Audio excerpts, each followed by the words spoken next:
Hello and welcome back to another review with me, Kevin, from Kevin Getting On Whisky. As you can see, I'm outside today. I'm on a golf course. I'll not tell you what time it is, but I'm out on a golf course. It's very fresh. You can hear the birds chirping. I thought I'd do another re-review. As we say, it's coming up to the feis. Let's stick to Islay. Some of the core favourites, something that's a bit more obtainable, a little bit price friendly. So I've got back to my Port Charlotte 10-year-old. Peated from Slainte Distillery. Slainte gives us unpeated, it gives us heavily peated, and it gives us Octavor, which is the most heavily peated whisky you can find.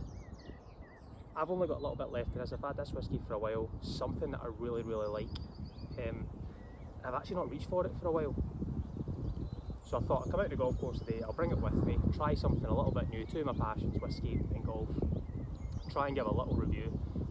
I feel a wee bit nervous, I don't know why. I talk in front of a camera, but I'm just worried in case someone comes by and asks what I'm doing. A bottle of whisky on a golf course at this time of, we'll call it day, maybe not morning. But I thought I'd go back to this, Slainte, Port Charlotte. This is always unchill filtered, natural colour, 50% ABV. They keep everything there. They like to call this like the Islay malt. Everything is done there. The only thing that isn't is the barley is Scottish barley from the mainland. I believe it's from the Highlands. They age their stock on Islay as well.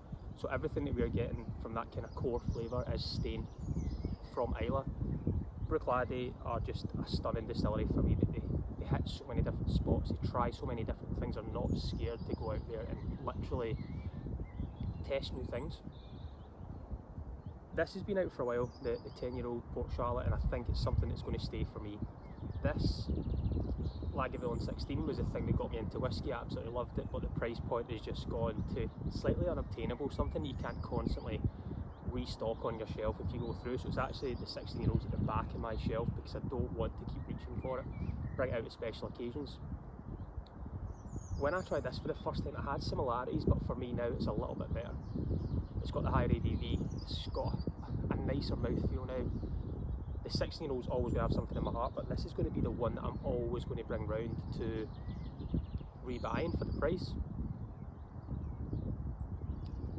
So this is just about £50 you can get this for, which is amazing.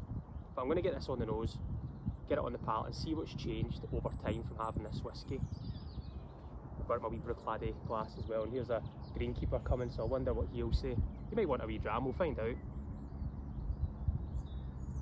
So on the nose this morning, the grass has been cutting things as well, but I always do get this kind of fresh grass, fresh, zesty note to it. This is 65% first fill bourbon, it's also 25% red wine, and I think it's 10% maybe refill bourbon. I can't remember exactly what the full makeup is of it all, but it's cracking. Sorry, they're going by.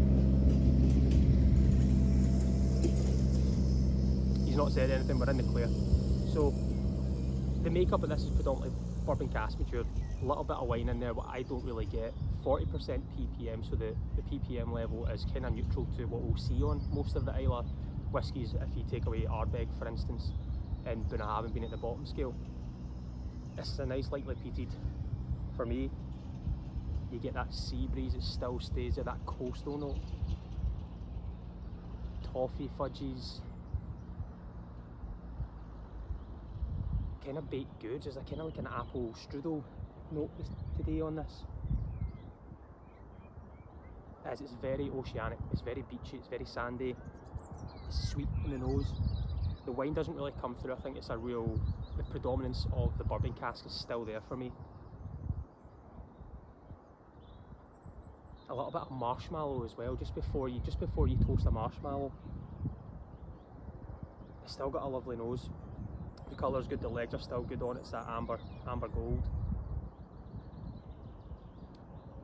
Let's try it on the palate and see what's changed, see if it helps my golf game today as well. We're on the 7th hole and I am currently 3 over par, so we need to fix that. Slainte everyone.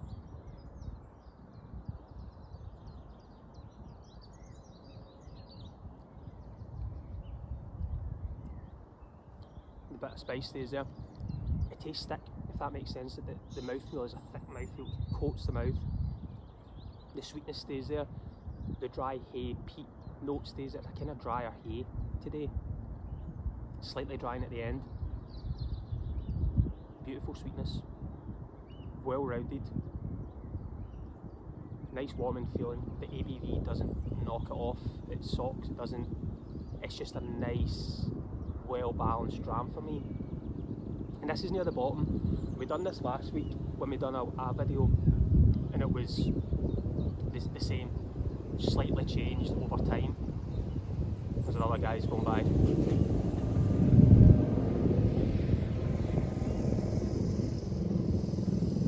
And going through a bottle when air gets in, and it's been there, I can't remember how long I've had this for, I've had it for a while. I'm going to say from, I think it's actually 2021. 19th of May 2021, so it's literally a couple of years old from when it's been bottled.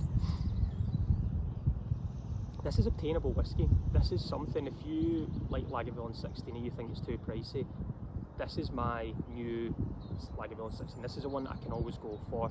Sometimes you'll find it on special for sub £50, 50% ABV, natural colour, non-chill filtered from a well-renowned distillery which is trying to keep everything on Islay. The only thing is, from this whiskey, it doesn't get done on Islay, is the barley. It gets imported, but for the size of the production that they're doing, I can give them that. I'm not too fussed about that. I'm not putting any water in this. I know I like this whiskey without water. I think the 50% is just bang on. But again, this is going to be something else that I will be getting again soon. My only gripe is the colour of the bottle, because you never know how much you've got left. But I think I've got a couple of drams in there.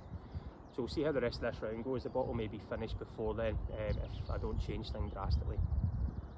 But this is me on the golf course, beautiful day, outside, two of my passions. I'm sitting on a wee bench and people staring at me, wondering what I'm doing. But I'm enjoying it, alright. Yeah, I'm going to go and finish this, hit my tee shot, and then we'll see how we go from there. But as always, I've been Kevin from Kevin Grant on Whisky. Join me next week. Let's talk whiskey. Slainte.